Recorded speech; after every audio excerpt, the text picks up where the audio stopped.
for you. All for you. Freedom. Keep your ear to the ground. Talking about the freedom. It's the best show in town. Best show in town. Freedom. Well. Freedom. I give you freedom. Yes, it's right. Freedom. Start right now. Freedom. Get your freedom tonight. Freedom. Well. Freedom. Come on, everybody. Young, old, all you lovers. This is our time to rise back from the sand and claim our freedom. Talking about the freedom. Got to it. Let yourself be free. I give you freedom. Yes, it's right. Freedom. Start right now. Talking about the freedom. Get your freedom tonight. Freedom.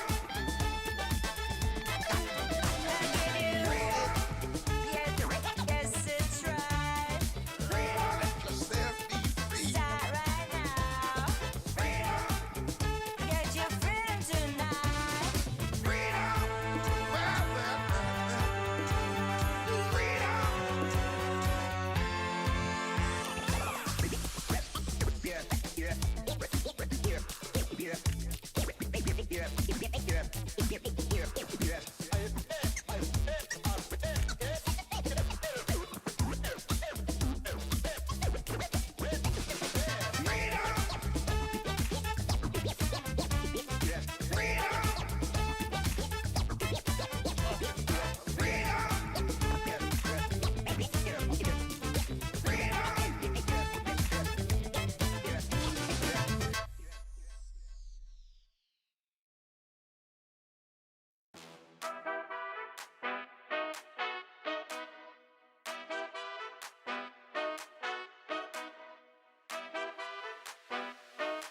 Well, good morning. Wait, Okay. hold on.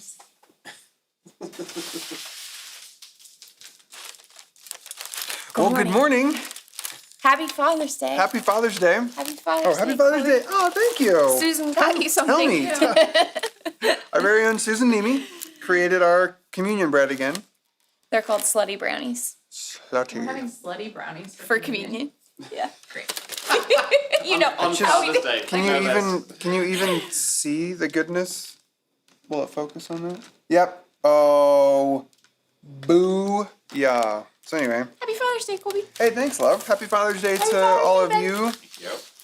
fathering figures out yonder. Welcome to Sojourn Grace. As we've casually mentioned, and now we'll formally mention, I'm Colby. This is Kate, the co-pastors of this joint. And I'm the casual, he's the formal. that's and it's really good to be here with you this morning. Thanks for tuning in. It's a big weekend. It's a big weekend. It was. It is like Yes. I didn't know how to tense that, as both past and present. Oh. I think the Greek has what's called the imperfect tense, where it's like happening now and into the future. We don't have that in English. Time travel. Yeah, but you know, because like yesterday was the first national celebration of Juneteenth, which just felt really, really important and significant and good. Yeah, maybe now we'll actually live it. Yeah, I mean, we got to start somewhere, and so that felt really good. Melissa, I love this church so much. To the slutty brownies and all of you. Yeah, sacrilege. Oh, sorry, my name's covering. Anyway, Names covering a multitude of sins. Oh my God. Hi, everybody. we're glad to be here with We're you. glad to be here with you. It's not going to be too many more of these. Yeah. Which is like, on one hand, Think about. soup's rad, and on the other hand, soup's sad. Soup's sad. Soup's sad. Soup's We sad. might have to do like a pre-show when we go back to like live. A little pre-show for the online crowd. I like You that. know? Okay, these are the ideas that we need. I like These are that. the ideas that we need. Anyway, hi Olaf. Glad you are representing the international crew this morning. Which, by the way, where are the Nottinghams? I don't know. No, You wait, haven't they're seen not the them Nottinghams. They're the Houstons in Nottingham. yet? We've got the Cordelius We is here should with just us. start calling everybody by With this. the Nottinghams in Houston. Yeah. All right, you can go to sojourngrace.com/virtual if you want to get the lyrics for the songs this morning that are going to be sung by the Gilmore crew behind us. The coolest. Let's get into it. Welcome to Sojourn.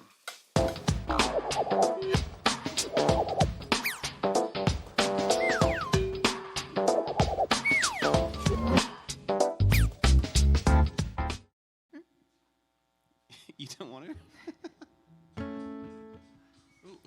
There's music coming from somewhere.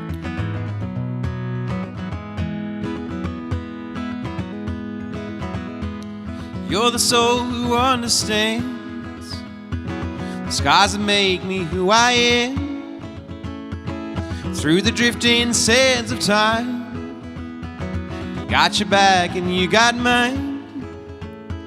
If you bear a heavy load, I'll be your wheels, I'll be the road.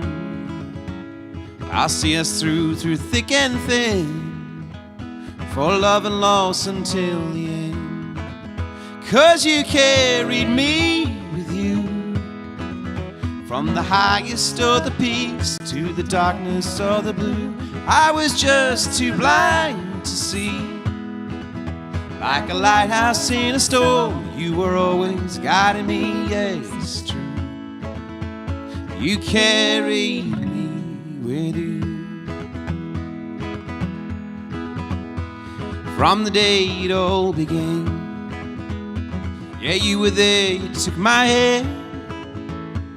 When I hurt a bit too deep, you watched me as I fell asleep.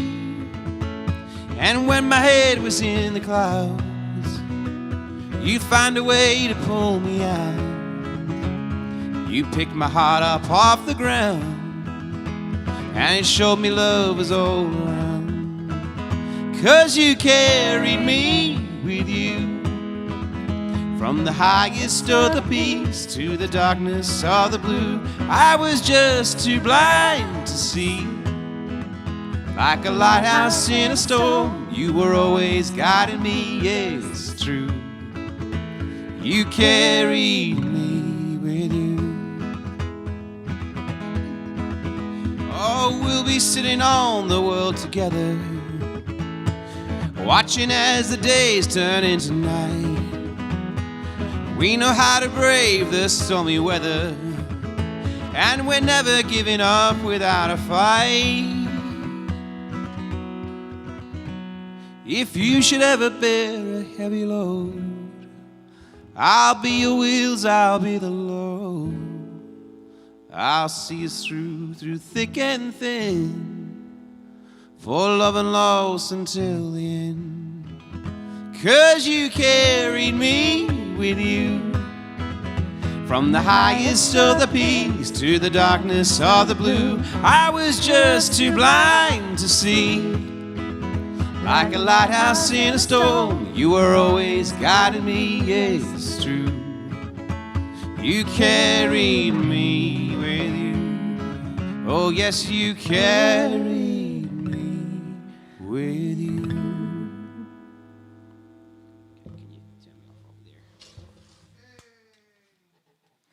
Ben, I miss your applause from your live stream thing. That was so nice. Ben did an 8-hour live stream on Friday, and he had a bunch of guest artists on, and he had canned applause, and he played it for everybody. It was so fun to watch people react to it, because no one's heard like applause in 15, 16 months, and so people, every single person was like, oh, that's nice. that feels good. It's nice to hear. Great. Even if it was fake. It was real cute. Fake affirmation is affirmation nonetheless, I suppose. Here we are. Amen, Sis Corey. All the threes in the house said, what? Okay. So, shall we sing? Sure. That's a really spiritual transition from one song to another. Oh, I've got to turn this up. That would help. You know.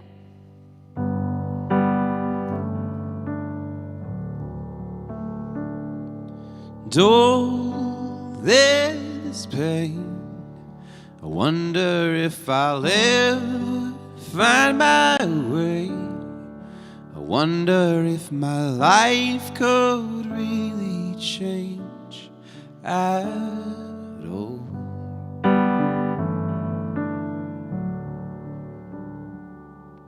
Though there's earth, could all that is lost ever be found?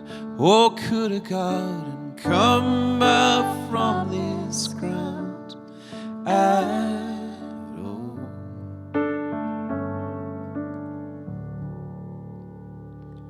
You make beautiful things.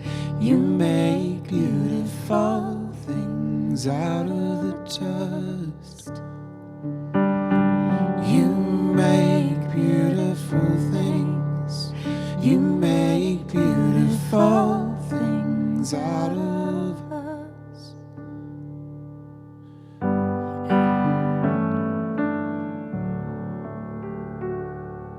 Though around, life is springing up from this old ground. Yes, out of chaos, life is being found in you. Oh, you make beautiful things. You make beautiful things out of the dust. You make beautiful things. You make beautiful things out of us. Yeah, you make beautiful things. You make beautiful things out of the dust. And you make beautiful things. You make beautiful things out of us. Whoa.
time Karen and Ben do a song, I just want their version to be the version of that song. Story That- and tune forever. Forever. I didn't mean to set off a panic And that bomb. one was what? What do you mean? Oh, panic. When I you said that did we're not doing send, this you did much send longer. off a panic bomb. What We've- we mean? we've Should been we just trying- take a moment? To Yes, be let's clear just about take a that? Yeah. moment. TBC. What we mean is that during COVID, we went strictly virtual, and strictly virtual is a whole thing that is separate that we've never done before. So Virch it's Church just us was looking a straight whole- at the yeah. camera, only for the camera, because we're not doing live with humans. We are IRL, live. yeah. Oh, it's confusing. Yeah. Anyway, so all we meant is that we won't be doing that version of live streaming anymore, where it's just us and the camera, just us and Facebook, just us and YouTube. We're going back to in person, and we will live stream that. Yes, we've made commitments to you. But that and to obviously each will other. look different because Yeah. it's no longer just looking at the camera to talk to you on the other side of it. Now we've got people in person with us, so we've got to look at them. Yeah. So we'll have to figure out how to make that, both those things a thing at the same time. Yeah. But it won't be this. So that's all we meant. Okay. We're not going Sorry for anywhere. the panic. Sorry for the panic. Panic button. All right, this is Collective Conversation. This is the time in our service where we invite you to participate with us and each other via responses to randomly drawn questions. Kind of bit of fun, bit of connection, bit of tomfoolery. Laughing at Karen writing in the question. No questions go here. I had it misspelt and I didn't even fix it. I just left questions go. Ah, this is funny. Okay, this is where it gets awkward. What is something that people are obsessed with, but you just don't get the point of it? Ooh, poetry. Easy. Next question. Sorry. Didn't mean to attack some people. I just said this is where it gets awkward, and that happened real fast. So that's one thing that comes up for me. I see what you did there. I was trying to hit back. It was all I had. I feel like I should like go over there and the two of you. I don't know if you could hear off camera, but Karen's retort was teaching Paul. So she was throwing shade at my direction. Poetry of Paul. So I feel like I have That's an one thing, yeah. answer to this, but I can't. That always happens to me. In I can think of a couple of conversations. yours. Oh, okay. Tell me what mine are. Sports, Oh, right? I just don't get the Yeah, point. you don't get the point of it. Which is similar to Nan. Nan's over that here. doesn't feel true, saying actually. football. I don't like sports. Okay. That doesn't mean I don't get the point Oh, of it. all right, all Yeah, right, yeah, all I right, get all the right. point. I understand the distinction there. You're right. That is diff. So now, what are... We're not going to put some of your answers on here. It all belongs except for some of your answers. Looking at you, Pitts. Oh, gosh. Well, it's hard. I don't like this game. This is putting me at odds. British drama. British drama, says Melanie. Sports ball, Game of Thrones. Oh, Game of Thrones is one for me. Oh, who said that? Where'd that come from? Lilia. She said sports ball and The Game risk of of Thrones. alienating So everybody. Lilia and I are on the same team. The Kardashians. Yeah, don't get the point of that. There's another I agree with sports that one I don't here. get the point. Yeah, what is the point? Hey, Houston's tuned back in. BT Dubs Houston, I don't know if you saw, but we did a shout out to you and you weren't there, but someone had your back. Where was it? I don't know, but you are scrolling. I know, I'm scrolling. It's making Oh, I should look the other yeah, way. look the other way. Where did the comment go? I don't know, honey, but we're doing this. Oh, Katie Cook. The Houstons are busy tonight, but I'll pass on the love from the other half of the Nottingham crew. All right. Yeah, that was maybe a lot of Scrolled effort for for that. that. but- Hey. Just want people to know we see them. Minecraft, Sammy says. Almost all my students love it, but I don't. Actually, I like that answer because built into that answer for me is video games whose graphics are like 8-bit. I'm like, you don't understand what it was like when 8-bit was the max bit for video games and you were craving more bits. Like the whole point of the next video game was that it had better graphics, and now that graphics are almost realism. It's like, oh, let's go back to 8-bit. We've worked hard to get you many bits. Okay. Really intense rant that just happened. Hey. So, There's something people are anyway, I agree with Shauna. no idea what Bachelor, just happened. Bachelorette. Bachelorette. I think we all have our own reality shows that we're like, no, I get this, but I don't get yours. I I only just realized realized. this week that BT Dubs is not a person. Man, Because you throw that around all I the do say that a time. lot. BT Dubs. That's really funny. Reality TV in general. You know what? I can't say that because Survivor and The Voice and Sammy, I want all brother. the bits. Thank you, Sammy. all of it. Working really hard to come up with something that I genuinely don't understand. Right, yeah. Like it. Yeah. Not just something I don't like. Yeah. Yeah, yeah, maybe the phrasing of that is a little weird. hard. I Because don't- like sports would be my answer, but I do get the point of it. Like I can't think of something that I truly don't get the point of, except for the Kardashians. I truly don't get. The I don't. point of the I don't know if people are Kardashians. obsessed with this, but I don't get the point of leaving the sticker on the bill of your hat. So there are things Some that people are obsessed with there are that, things like right? that. Yeah, I just things like don't that. get the point Yeah. of why are we leaving the sticker on the hat. I kind of feel this way about skinny jeans. Except for I sometimes wear them to wear with boots, so I do get the point. Yeah. The point for me is to wear them with boots. But I don't know what everybody else's point is. Yeah, I really can't think of a good one for myself. Like, I want to say I don't get the point of collecting more of something than you can use, like more shoes than you could wear, or more. so kind of collecting in general, like a collector's. But I do get the point of collecting because you like having a lot of the things, so it still doesn't really work. Yeah. I don't know. I don't totally commit to this answer, but I am a little bit with Ted Lasso. T. Oh, you're with Ted Lasso. Yeah, Not like- Ted Lasso's your answer. You're with Ted Lasso. I'm with Ted T. Lasso in that T. Yes. Like, but I do have it maybe 6 times a year. I feel like that is very American though. I think y'all are not really into tea. Like, I think coffee is the American drink. You know Like what? Starbucks. You know what certain people are obsessed with that I don't get the point of? Kaylee's coming in hot with Star Wars.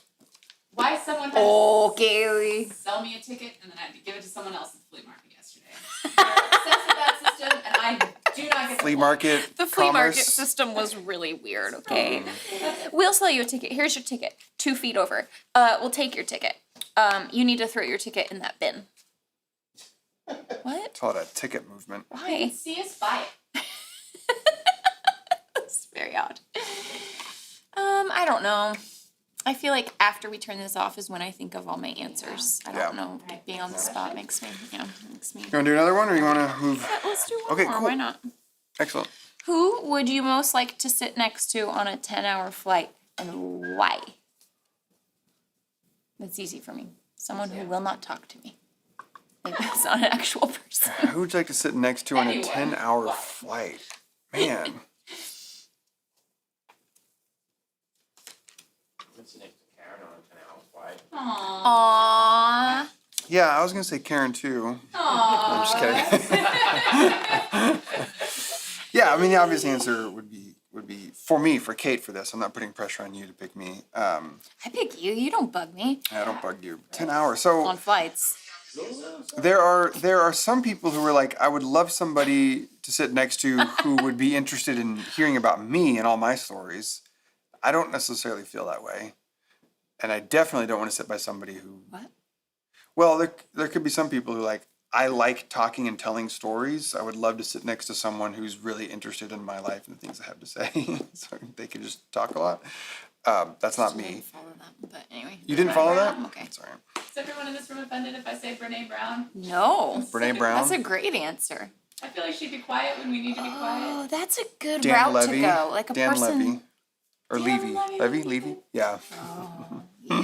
Instant I feel like he BFFs. also would be quiet and we needed him to be quiet. We have 2 Obamas here. We have Lisa coming in with Michelle, and then Nan Nice. coming in with, I assume, Barack, if it's just the singular. Yeah, Although I maybe love at it. this point it's Malia.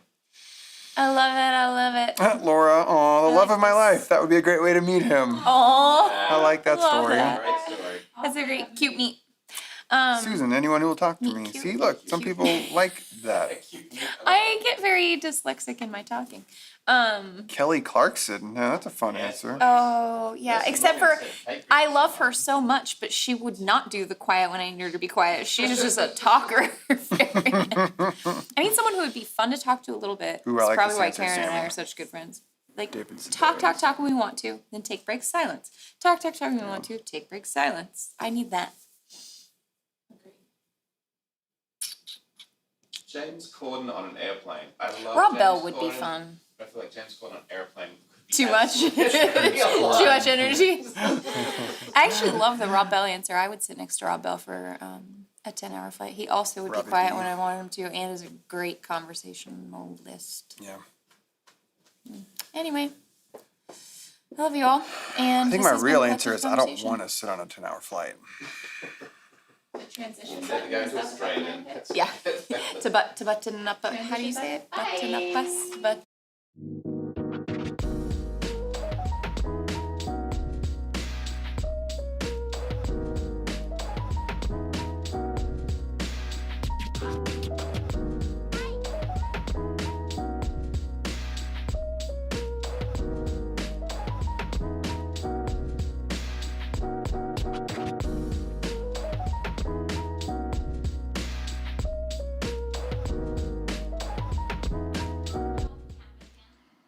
Thanks.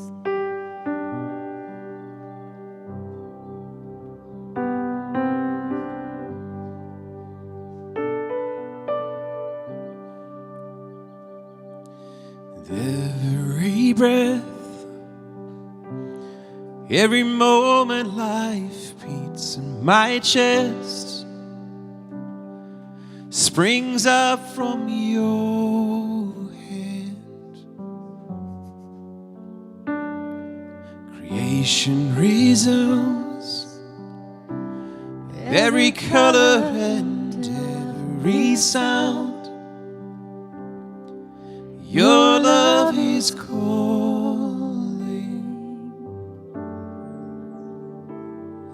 and I will love you with all of my heart. I will love you with all of my mind. I love you with all of my strength. I love you with everything.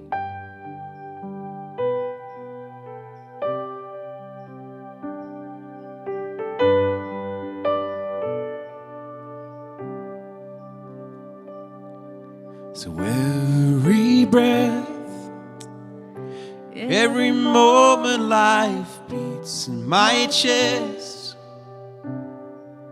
Let my life praise you. And I will love you with all of my heart. I will love you with all of my mind. I love you with all of my strength. I love you with everything. I will love you with all of my heart. I will love you with all of my mind.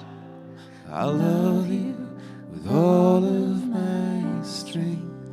I love you with everything. I love you with everything. I love you with everything.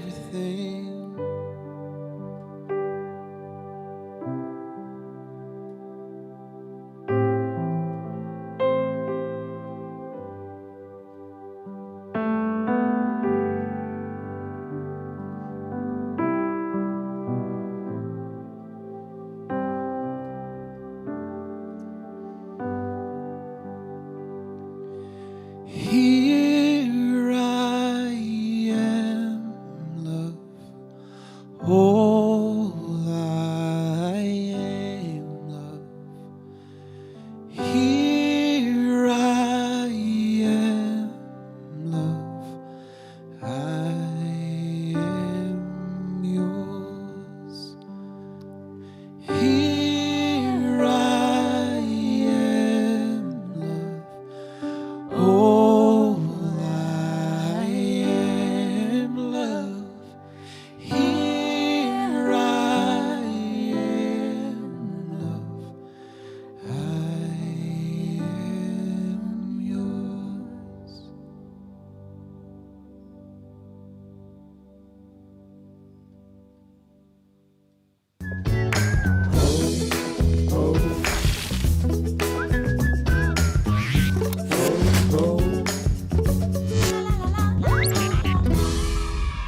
Hi!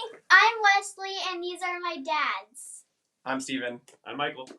And today you're going to read. And I'm going to read this book called And Tango Makes Three. Who's it by? By Justin Richardson and Peter Parnell.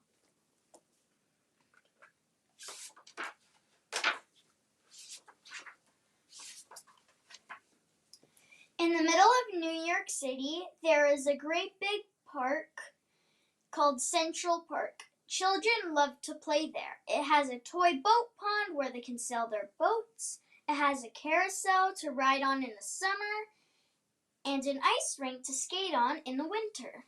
Best of all, it has its very own zoo. Every day, families of all kinds go to visit the animals that live there.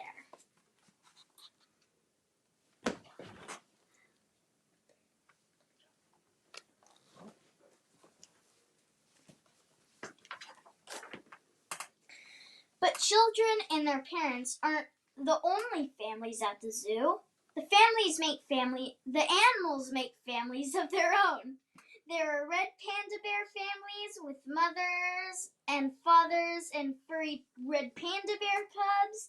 There are monkey dads and monkey moms raising noisy monkey babies. There are toad families and toucan families and cotton-top tamarin families too.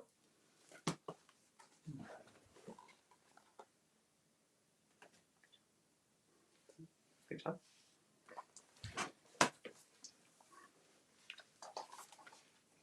And in the penguin house are penguin families.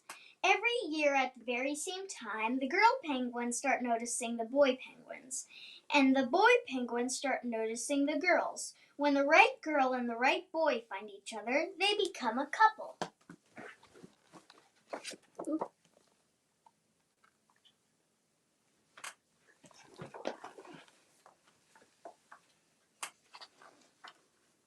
Two penguins in the penguin house were a little bit different.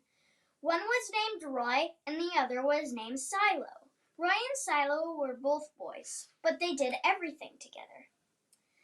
They bowed to each other and walked together. They sang to each other and swam together. Wherever Roy went, Silo went too.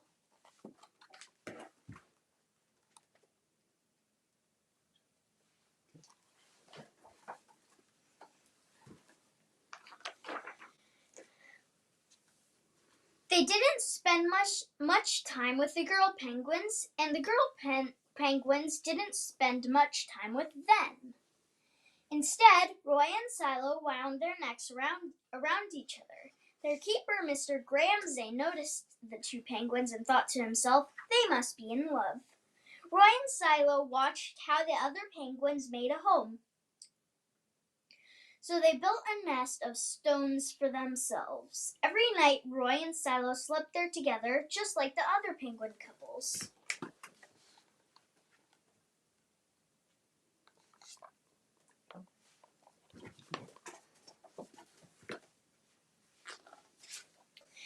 And every morning, Roy and Silo woke up together.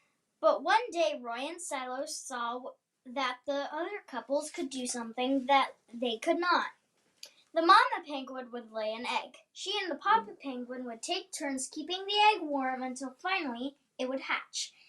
And then there would be a baby penguin.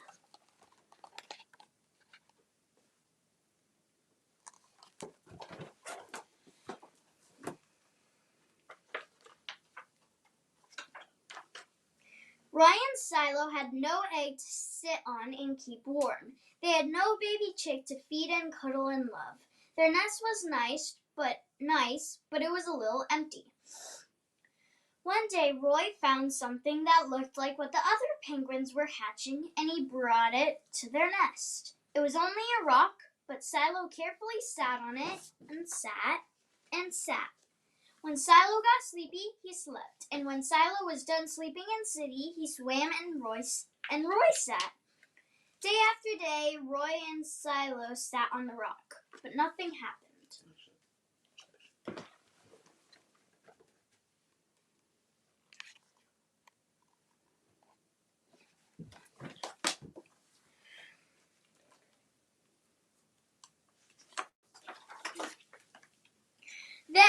Mr. Gramsay got an idea. He found an egg that needed to be cared for, and he brought it to Roy and Silo's nest.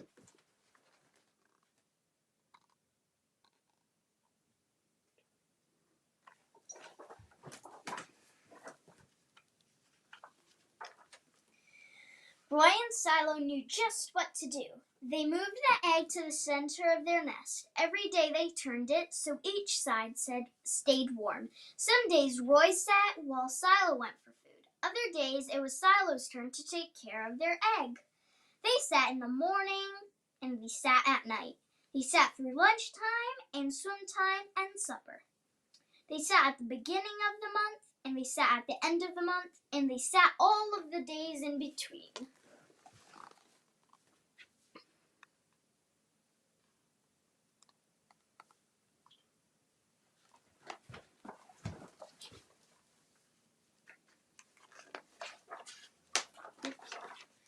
Until one day they heard a sound coming from inside their egg.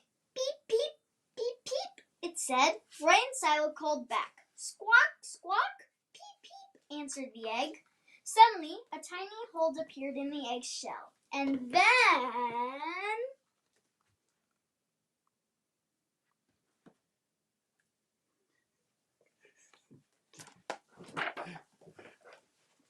And then... Crack! Out came their very own baby. She had fuzzy white feathers and a funny black beak. Now Roy and Silo were fathers. We'll call her Tango, Mr. Gramsay decided, because it takes two to make a tango. Roy and Silo taught Tango how to sing for them when she was hungry. They fed her food from their beaks. They snuggled her in their nest at night. Tango was the very first penguin in the zoo to have two daddies.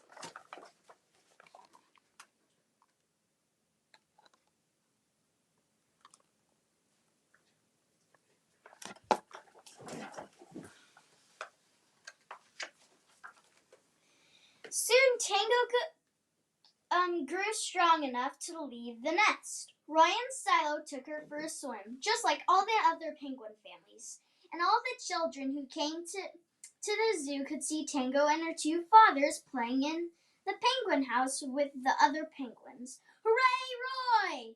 Hooray, Silo! Welcome, Tango! They cheered.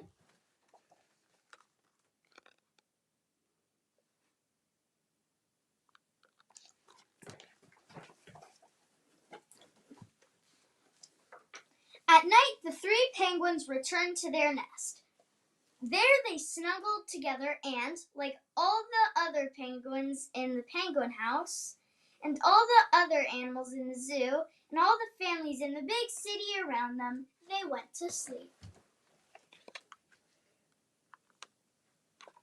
The end. Happy Father's Day, everybody! Happy Father's Day. Happy Father's Day, everybody.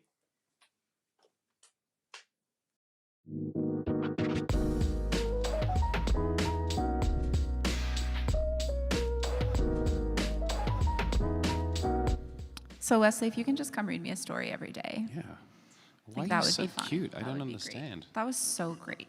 I cheered when Tango was like, crack! I was like, yeah! Tango's here! I was so excited. All right. This is such an It All Belongs song for me, this song.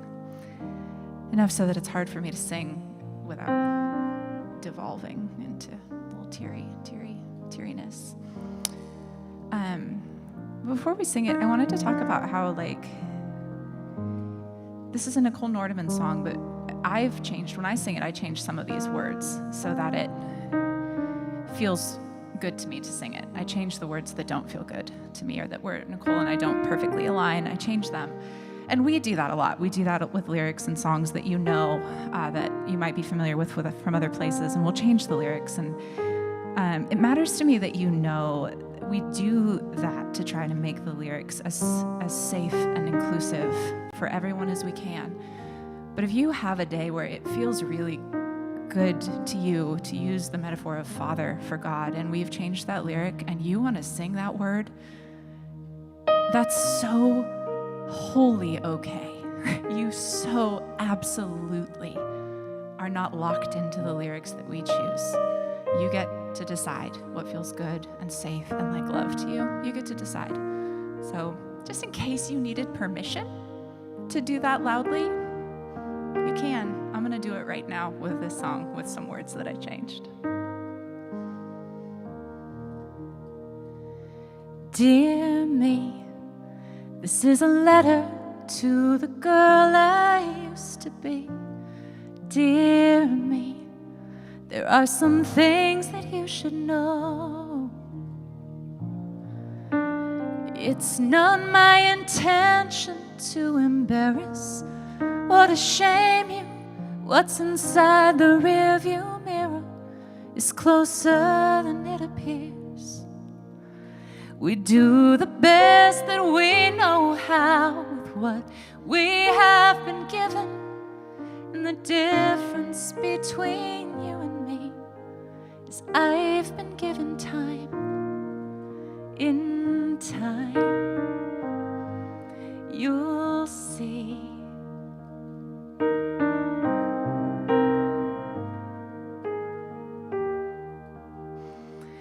Dear me, this is a letter to the girl I used to be.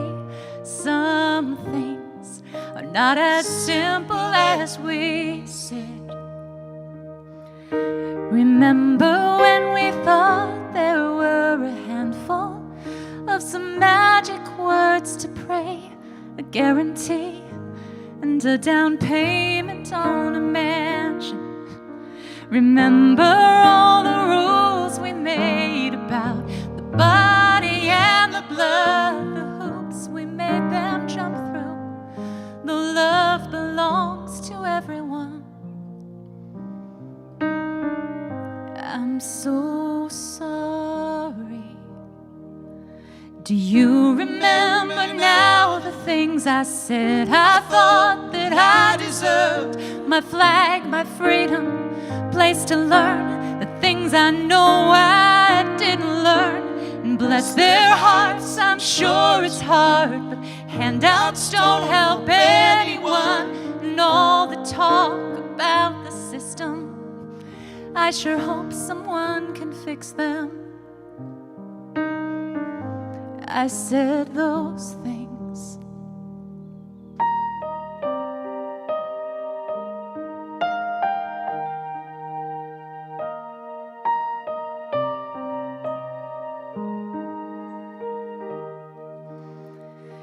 Dear me, this is a letter to the girl I used to be. You'll see, you're gonna take the long way. There is nothing you can do or say to separate you from the love of God who made you just exactly as she meant to. And you cannot imagine all the places you'll see Jesus, but you'll find him everywhere you thought he wasn't supposed to go. So go, go and hold all the mothers whose babies bleed from bullet holes, and feel all the hunger, the bellies and the bones. And shout for the prisoner, cry for justice loud and long, and march with the victims as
did not learn this in a day or 2 or 3. So ask a lot of questions. But Jesus loves us, this I know. There are no exceptions.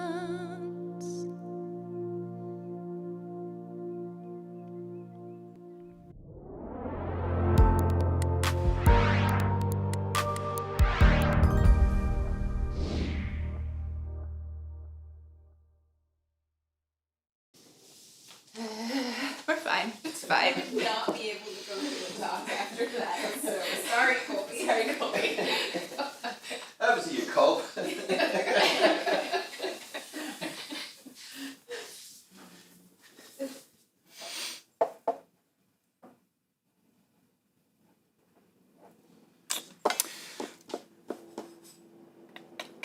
I don't know that there's any. No, you're fine. I don't know there's any way to ever convey to those of you who are a part of Sojourn or checking out. So I just don't know there's a way to convey to you how much this place means to me.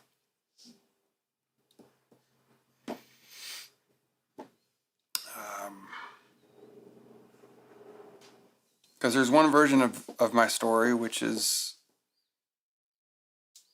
where I reflect on who I used to be, as that song does, and I look at the ways in which the church has let me down, and I look at the ways in which this theological framework that I was given is not tenable for so many reasons. And there's one version of that story where I just sort of walk away from it. And I know many who have done that, and I have never and will never begrudge them, because that very easily could have been me. But for reasons I'm not always entirely clear why, I stuck around. And the fact that I can now be a part of a community where all of that belongs, and where we get to actively practice compassion towards past versions of ourselves, I mean, come on.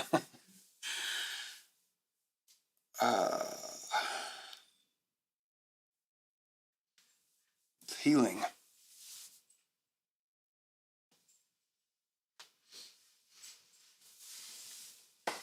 So yeah, I agree, Karen. That is a great "It All Belongs" song.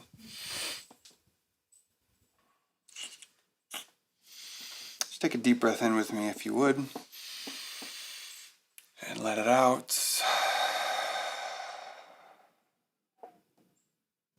What a gift.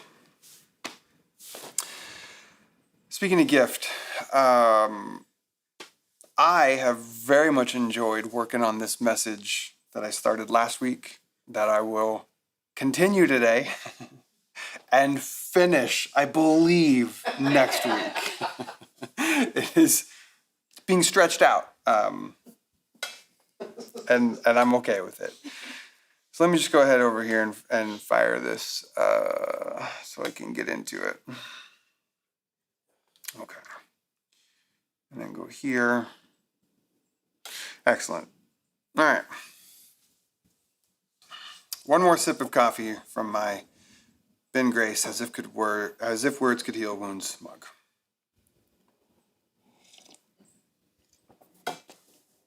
Excellent. Let's do this. I'm stoked. Okay. So last week, in part 1 of this message, I laid some groundwork for how I'll be exploring our ethos of "It All Belongs" as it relates to religious diversity within community. Specifically, we are going to do this by leaning into this portion of Paul's letter to the church in Rome. And if you missed last week, I do recommend checking it out, like later or sometime this week when we're done here, because I think it is really helpful to clear out some of the reasonable debris that might hold some of us from seeing much, if any, value in listening to and learning from Paul.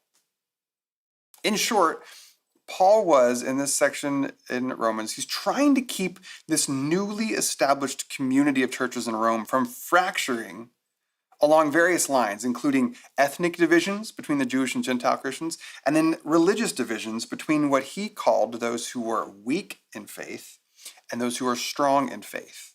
And we're getting closer to exploring what those two words mean. For today, which will be part 2, as I said, and I really do believe a 3-part message, I thought what I could do is explore why.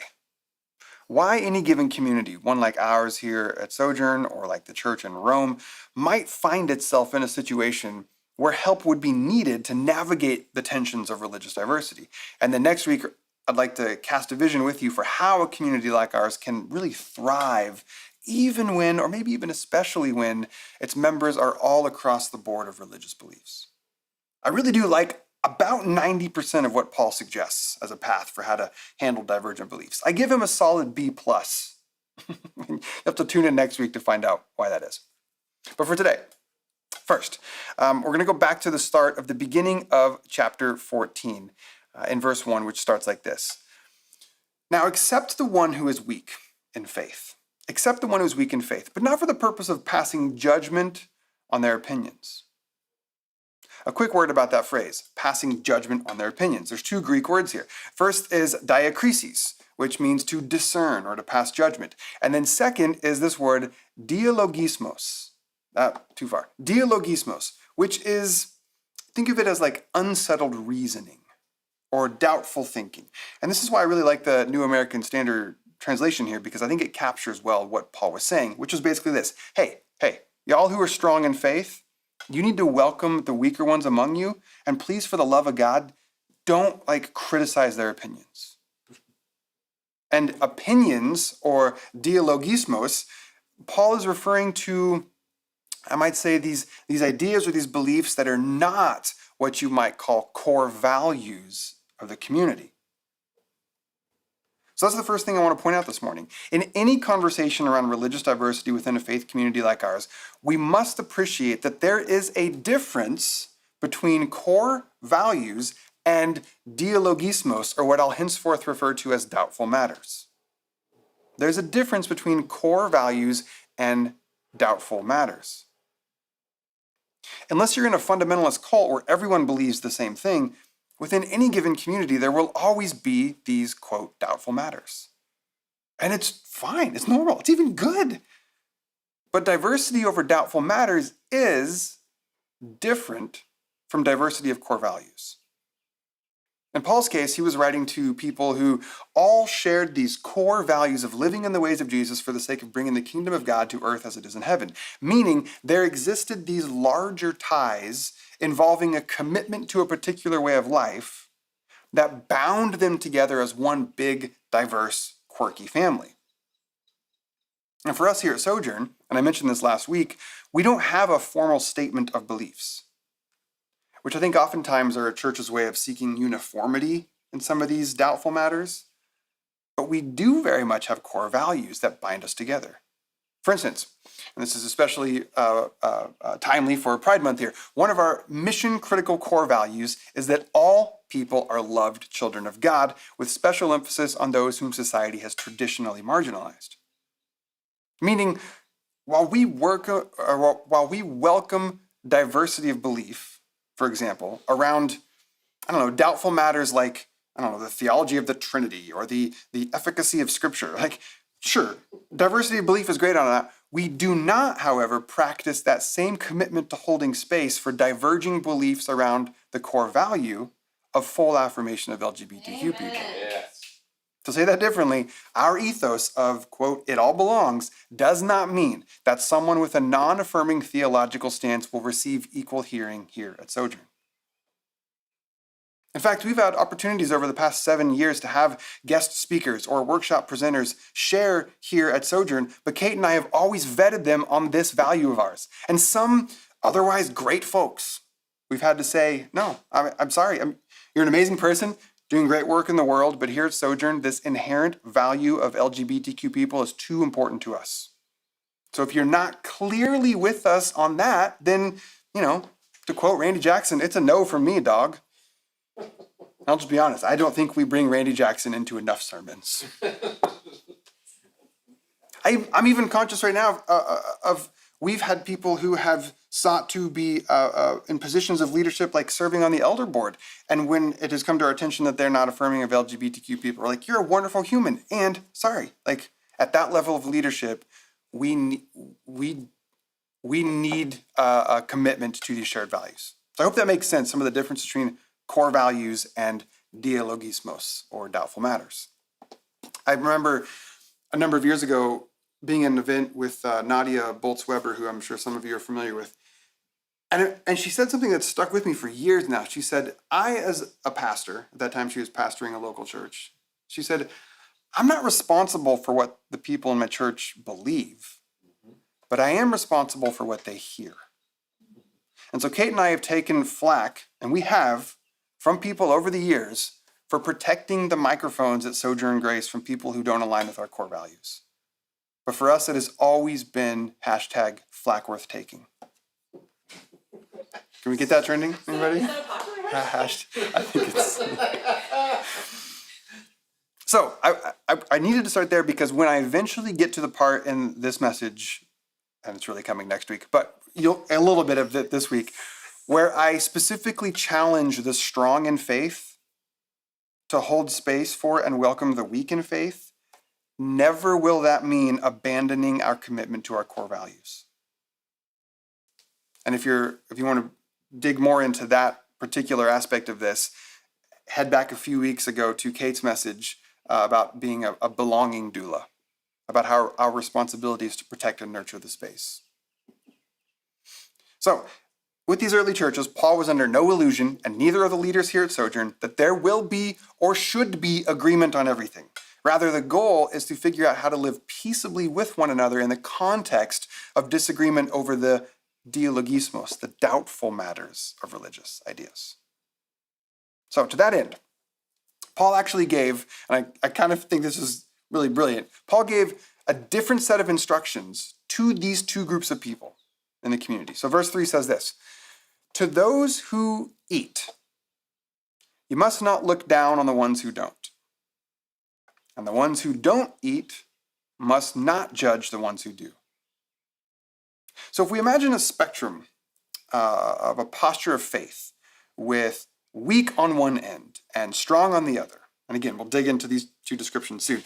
Depending on where you find yourself on the spectrum, you're invited to one of two practices, one of two attitudes, one of two things basically not to do. So those who are weak in faith are told, don't judge, which means don't put asunder, don't put separation, don't pronounce someone to be in the wrong.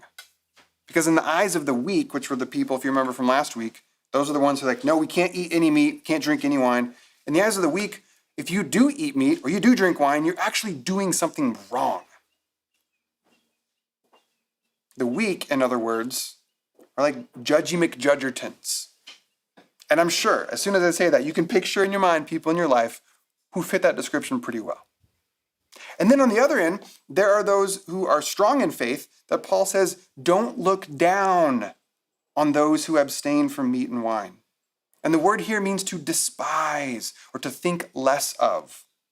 And this is slightly different than judging because technically speaking, the weak weren't really doing anything. In fact, they were abstaining. So it's not like they were judging the weak. It's more like the strong had this attitude of, give me a break. There's nothing wrong with eating meat.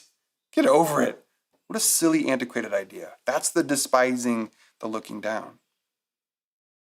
A modern day example and a personal example might be the attitude that I sometimes have toward my wife when she's driving on the highway and does not use the carpool lane. Her left lane abstinence triggers the snobby elitism in me, where I find myself thinking but hopefully not saying, seriously, why not do the thing that will make your life more fun and interesting and enjoyable? So you might say the strong in faith are like condescending McCondescendertons. Doesn't quite have the same ring as judgy McJudgertons, does it? And I would suggest to you that if no one comes to mind as quickly in this camp as they do for judgy McJudgerton, then maybe it you. It's just a consideration. Maybe it's just my own projection here. But you get the idea. To one group, Their Achilles heel is how they think those who believe and practice differently are immoral. So Paul says, stop judging. And then to the other group, their Achilles heel is how they think less of those who believe and practice differently. To their high-minded spiritual snobbery, Paul says, stop despising, stop looking down, stop patronizing. But then he takes it a step further even. And he suggests that the whole lot of them, everyone here, everyone holds their own convictions equally rooted in a desire to do right by their understanding of who God is and what it means to live well. And I love this part because while Paul identifies himself as being on the strong end of the spectrum, at the same time doesn't have the opinion that he is therefore on the right or better side. Verse 5, each person must have their own convictions. Someone who thinks that a day is sacred, they think that way because of God. Those who do eat whatever they want, they eat and they give thanks to God. Those who don't eat, those who abstain, they also do that because of God. Verse 10, so why do you judge your brother or sister? Or why do you look down on your brother or sister? We will all stand in front of the judgment seat of God. Now, if the language of judgment seat of God trips you up, it's understandable. I just think what Paul was trying to communicate was that everyone is ultimately responsible for themselves with regards to how they live out their convictions. And regarding this idea of each person living out their convictions, Paul keeps going down this thread, and he suggests that sometimes, listen to this, sometimes morality itself is pretty stinking subjective. Check this out in verse 14. Paul says, I'm convinced that really nothing is wrong to eat. This is Paul identifying as the strong in faith. Like, I know that I'm convinced it's fine to eat whatever you need to eat. But if someone does think it's wrong to eat, it actually becomes wrong for that person. And then a few verses later, Paul again affirms all food is acceptable, but it actually becomes a bad thing. All food is good, but it actually becomes bad if in the eating of it, it trips someone else up. I mean, think about this for a second. If someone just thinks something is wrong to eat, then it becomes wrong for that person. I imagine Chidi from The Good Place spinning out on the principle of ethics here. I don't think it's a stretch to say, and some of you are more involved than me, and maybe this isn't where you're at, but me and others often operate as though there is a dualistic mentality where things are either objectively good or objectively bad, objectively right or wrong. But there's an argument to be made that it's maybe not that simple, that a good thing can be bad, that a wrong thing can be right, and vice versa, and it's not always clear or obvious. When I was studying for this talk, I came across this line from one of my books on Romans, and he writes this. I think his name is Brandon Byrne, writes, what determines the ethical quality of human action is not simply the objective order, but the disposition and the attitude of the subject as well. Hence, when a person, albeit erroneously, thinks that something is unclean in the technical sense of a taboo, that thing really is unclean for that person. In other words, I might say, what's the actual real world difference between something being truly objectively unclean versus someone sincerely believing in their mind that a clean thing is unclean? Like, if you could get inside their brain, I'm not sure there's a tangible difference between the two. If a person believes in their heart of heart that action X is wrong, then for that person, action X is, for all intents and purposes, wrong. The weak in faith believed that eating meat was wrong, and the strong didn't. The weak in faith believed it was necessary to hold to and honor certain religious festivals, and the strong didn't. And Paul was trying to get both sides to see how they each were right, because sometimes the virtue of a given belief or behavior is subjective to the individual. Now, let me pause and say that, of course, this concept can be pushed too far. Of course. Of course. Pick any example you want. The person who feels in their heart of hearts, hey, scamming people and stealing their identity is fine. It doesn't make it fine. Or, hypothetically speaking, rich parents who cheat on their child's SATs to get them into elite schools just because they think it's fine. Doesn't make it fine. Or just, you can imagine your own extreme egregious behaviors where someone might think, I'm totally okay with taking another person's life. It doesn't just make it fine because the person feels like it's okay. So obviously it's insufficient to say that all morality is subjective and up to the person in question. But as far as I can tell, where those lines get drawn, like how all of it gets sorted out, I think this is the hard work of the community in question to figure out. Whether it's a state or a nation or a church, those who strive to build meaningful and vibrant and safe and creative and diverse communities must ultimately decide which sorts of behaviors are deemed, quote, not okay because they threaten the well-being of the larger group. And then since we are a church, we are talking about faith communities here, I'd add this. There are those who maintain that the Bible is sufficient and solely authoritative in this regard, meaning all we need is the Bible to know how to live ethically and build responsible and just societies. The room didn't like that. But I find, and clearly everyone else here does, I find this position rather naive because the world today is far, far removed from the cultures and the context in which the Bible was written. I mean, seriously, we can't go to the Bible for direction on issues like stem cell research, or proper nuclear weapon etiquette, or the ethicality of cloning, or how to manage voting laws, or the merits of different types of diets, or how to deal with online privacy, or how to engage with social media in a healthy way. I hope you get my point.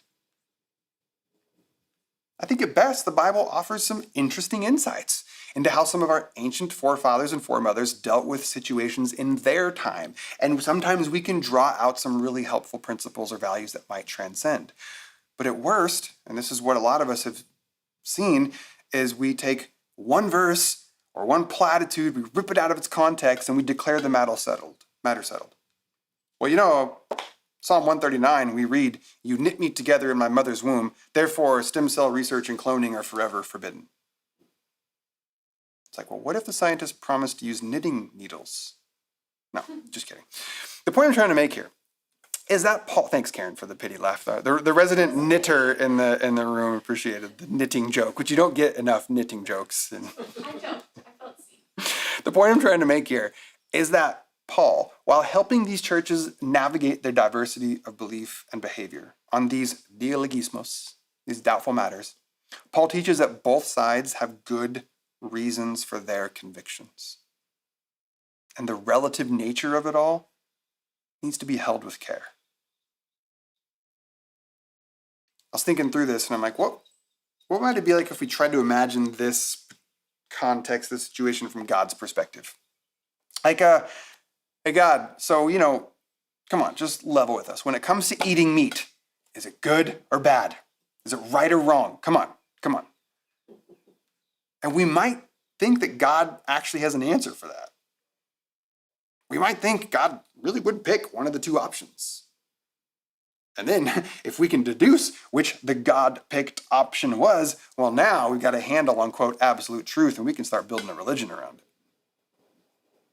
Yet Paul suggests that, and this goes back to a bit of what I said last week about why I still sometimes bother with Paul, because I think he was a pretty radical theological thinker for his time. Paul seems to think that, according to God, she's totes fine with either approach. In Paul's mind, God might say, oh, you think eating meat is okay? Cool, me too. Oh, but you think eating meat is wrong? Right on, same here. So am I saying that, quote, it all belongs might be one of God's catchphrases too? But how, you might ask? How can both of these be true at the same time? What's the right path? Eating meat or not eating meat? And what I'm learning from this passage is that you can't divorce a question like this from the subjective reality of the person in question. It matters what their life experience has been. It matters what values and convictions they hold in their heart and how they got them. So when we go around either judging people because we think they're doing something wrong, or looking down on people because we think their beliefs and behaviors are silly or antiquated.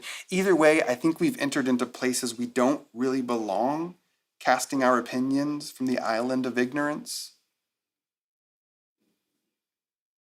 I'm reminded of the creation story in Genesis, and that detail where God gave Adam and Eve access to all things in creation. Everything is yours except one.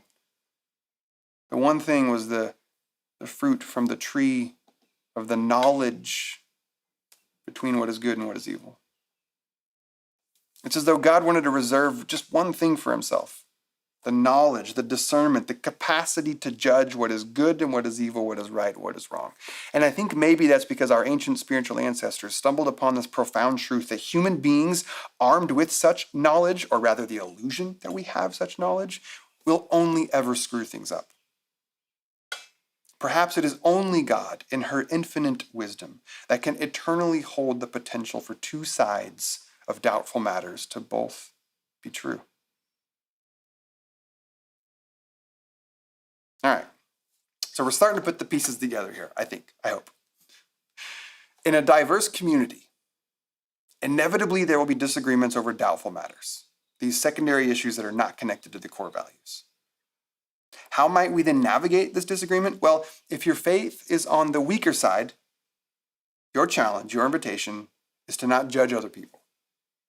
If your faith is on the stronger side, your challenge is to not look down upon others. And both sides would do well to remember that the other side is likely doing the best they can to live out their convictions with integrity. I was reminded this week of a well-known quote whose origins are unknown. It's often, I think, falsely attributed to St. Augustine. But I think it sums up pretty well the ground that we've covered so far. And some of you know this. It's in essentials, unity; in non-essentials, liberty; and in all things, charity. And I think it's a great sentiment. I've seen a lot of churches use this over the years to try and name their approach to religious diversity. But I think just left to itself, just as a nice little saying, it's not enough. It's not sufficient. Because when it comes to the real life messiness of community and the real life tension within relationships, platitudes can just fall short. Plus, between you and me, I think a lot of churches smuggle in some of these non-essentials into the essentials category. And I don't honestly know how many of us really know how to practice charity in all things with regards to people that we disagree with.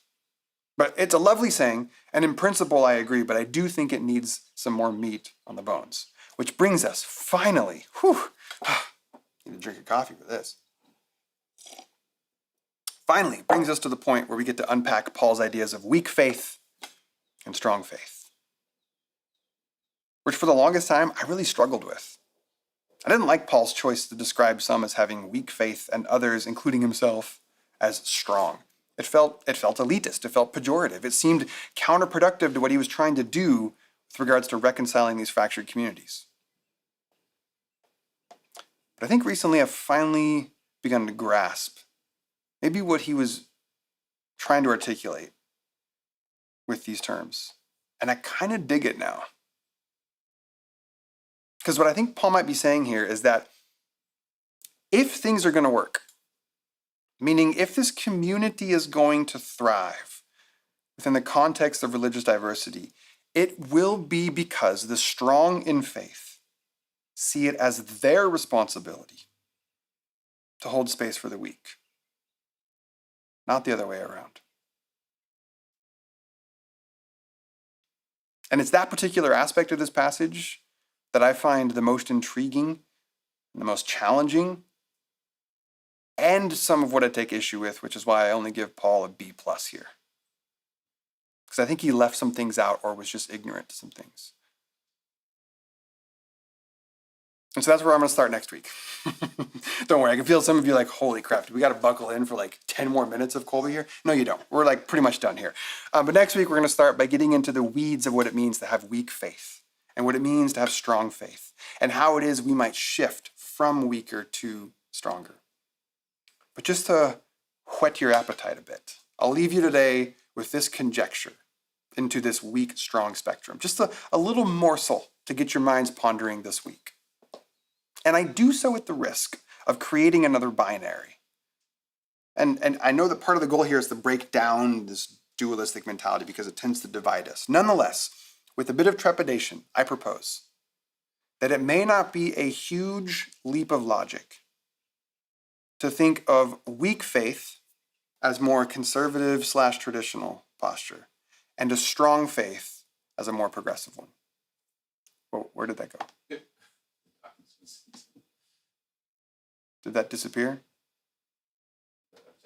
Looks like it had a fade out build. Yeah, I'm goodbye. Sinking into the abyss. I don't know what's happening. It's just that was the spirit of the Lord being like, and you're done. Anyway, Did you come back? I think I'm back. But anyway, you get hopefully the graphic over here was weak faith, conservative / traditional posture, and strong faith, progressive. Now, by that, I don't mean that weak faith is like 21st century evangelicalism and strong faith is 21st century progressive Christianity. I think that is the sort of elitist attitude of looking down that isn't really all that helpful. And it also just kind of conveniently puts me in the strong faith category, which is maybe a little too convenient. But what I mean by this conservative progressive spectrum is that generally speaking, to be conservative means you conserve the gains of the past. It just means that you believe that truth and goodness have already been discerned and established and figured out, and now the goal is to preserve that, to hold on to the faith of the past. Whereas to be progressive means you just have this posture, this belief that truth and goodness might still yet be discerned and attained and figured out ahead of us. There is progress to be made, in other words, which might mean you end up abandoning or amending traditional ideas, beliefs, and practices. And if I'm right about the connection here between conservative with weak and progressive with strong, then maybe the implication is this: in order to maximize flourishing and minimize suffering within a community made up of a diversity of doubtful matters, it might very well be that those of us who are more progressively minded are called to bear the weight of holding the space for those with more conservative beliefs. Asterisks with some exceptions, and that's where I'll pick it up next week. I love you. Let's move into communion.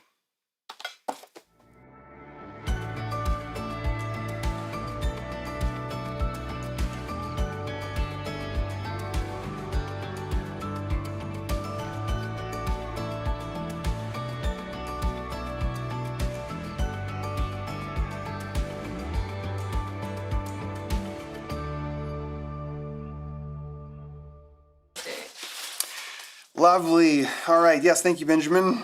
Take whatever you have for communion this morning. And again, part of the beauty of virtual church is that it opened up this whole new world of possibility where grab what you have, because what the actual elements are is not entirely the point.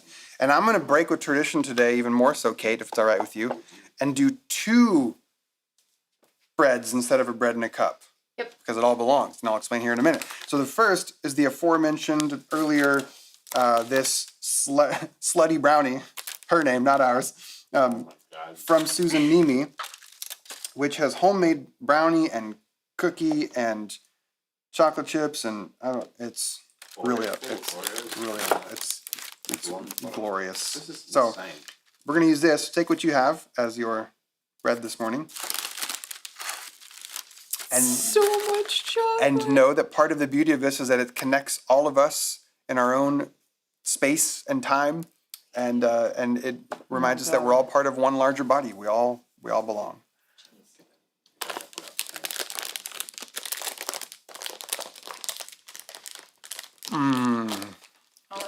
There's a chocolate chip cookie on the bottom as the base. A layer of chocolate I chip don't cookie. understand what's happening. in It's my also mouth like right too now. much goodness. It's gooey. This is insane, Susan. This is like absolutely I amazing. think it's the best You've thing I've outdone ever yourself. eaten. Yeah.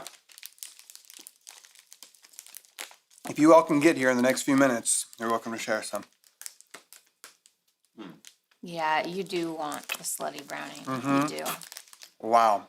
And then tell us about our cup for the Also, morning. Susan needs us to make clear that's not Susan's name for the brownie. That's just what it's called. That's what the recipe creator called it. You made it sound like Susan calls it. I did make slutty it sound like brownie. that. Sorry, That's Susan. not true. But people are and loving the then- name, so take credit for it.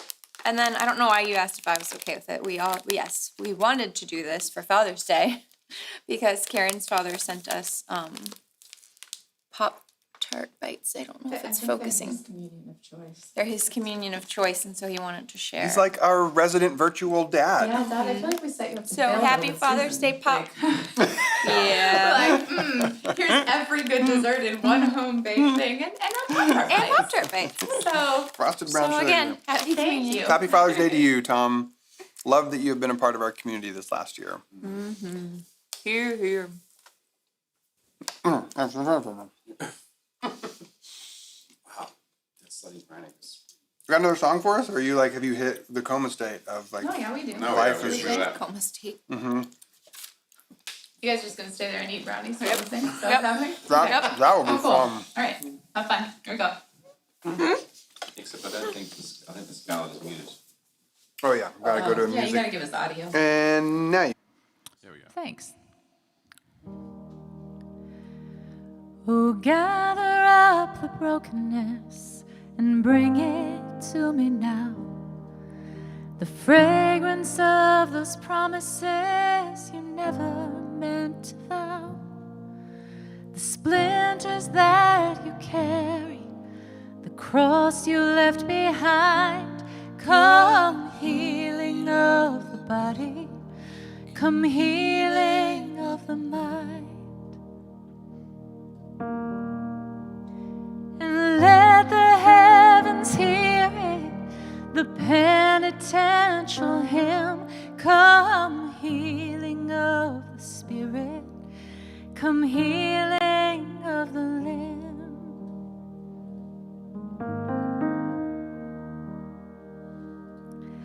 Behold the gates of mercy in arbitrary space, and none of us deserving of the cruelty or the grace. Oh, solitude of longing, where love has been confined. Come healing of the body, come healing of the mind. Oh, see the darkness yielding that tore the light apart. Come healing of the reason, come healing of the heart.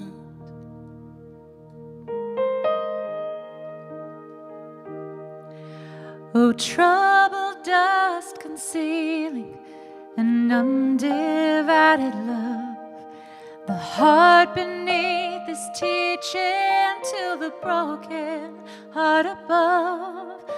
Oh, let the heavens falter and let the earth proclaim. Come healing of the altar, come healing of the name.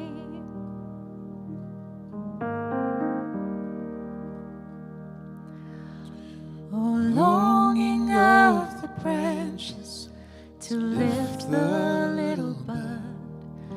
Oh, longing of the arteries to purify the blood. Oh, let the heavens hear it, the penitential hymn. Come healing of the spirit, come healing of the limb. Oh, let the heavens hear it, the penitential hymn. Come healing of the spirit, come healing of the limb.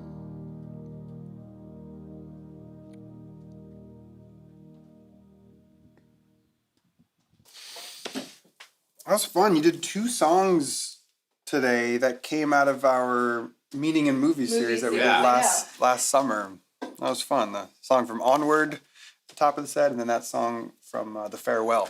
Was that a year ago? That was a year ago. We did it like June and July of a year ago. What a lovely morning. We did it so that we could be away camping, and now we're going camping this week too. Woot, woot.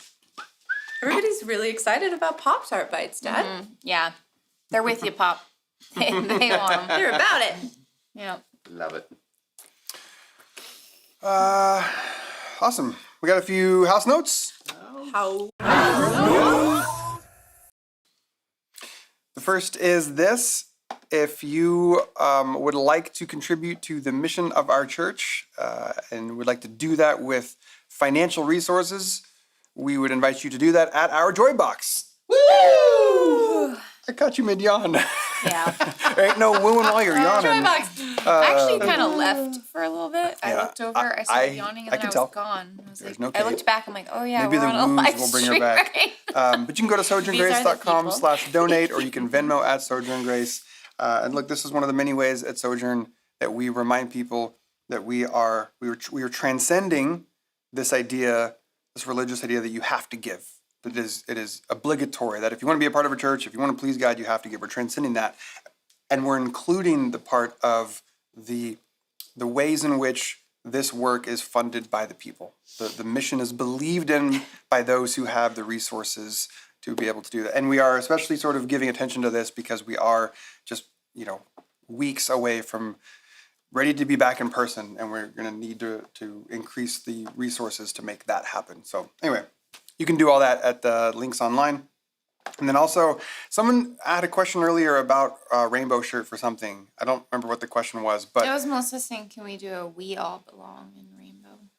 There's Oh, been is a lot there of It All Belong? requests. Oh, my okay, okay, friends. okay. Everybody wants a very specific type of shirt. just personalized shirts. Yeah. I made you a hashtag Flack Worth Taking. Flack Worth shirt. Taking? It's there. It's It's pretty up. fun. You can buy it. Pretty it has fun a when you rainbow can on just it. have a shirt be designed within the context of one spiritual nugget. Anyway, you can go to store.sojourngrace.com/itallbelongs to check out our It All Belongs merch and the new Pride-specific mini-gendered mothers shirt. Okay, that's it. When we do house notes back in person, can I come stand behind you just Yes, awkwardly? Oh my gosh, that would be really funny. Great. We're gonna have a lot of I'm gonna moments miss like that. this. Yeah. Yeah. Anyway, okay. And no, we're not doing any park or Yeah, your phone in-person does that gathering Skippy today. thing. I think. Yeah. What's weird is it didn't at all today. Oh, until really? Right when you just said that, look down. But every other week we've been getting together in person at parks and such. I haven't picked next week's thing, so I'll do that and get it out to y'all this week. See you next week. This week? Sunday starts a new week, right? So it's actually see you this week. I Is feel it like Sunday? Monday is the start of the week. But See you this week. because this is the weekend, Should right? we do a benediction So and then Sunday have is this debate, weekend. do you think? Or should we? You know? Should we? I mean, I don't know. I'm kind of in the middle of something, Maybe Karen. people are. I'm in the middle of something. You do you, boo. Let me work Kate's this having an out. existential crisis here about how weeks work. Do you need to stay with your community until you figure it out? Is Yeah, that what Lily, we a do? whole Okay, year. we'll stay. We'll stay. We're here for you. Okay. We will hold We'll be you. the strong few So weeks. be all right. Stephen votes yes for the awkward stand-ins. Oh, great. Stephen, you can come stand with me. It'll be perfect. We'll just form a hedge of protection. Stephen, thank you, and Michael and Wesley for sharing this morning. That was really lovely. Beautiful. We will follow you with the benediction here. Because you are a child of God. And here comes Bridget. Because so is everyone else. See you this week. You're fun. Bye.